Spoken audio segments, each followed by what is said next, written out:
Hi everyone. In this tutorial, we will show you how to create a corporate or professional business email using Namecheap. A corporate email makes your business look more credible and professional when communicating with clients and customers. The goal is to use a custom email address that matches your domain name, such as info.yourcompany.com.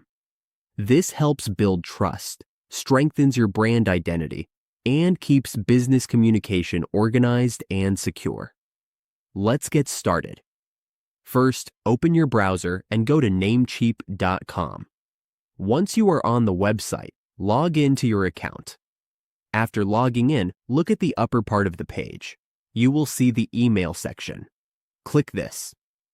Since we are creating a corporate email, business email also means corporate email.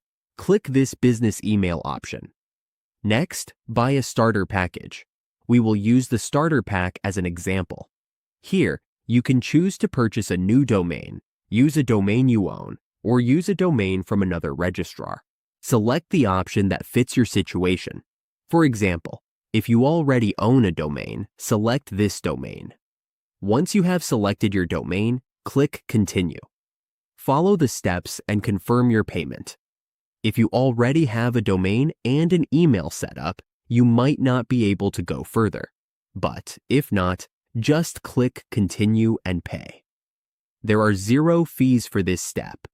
Now, you can use your business or corporate email in Namecheap. Once everything is set up, you can start sending and receiving emails using your professional address.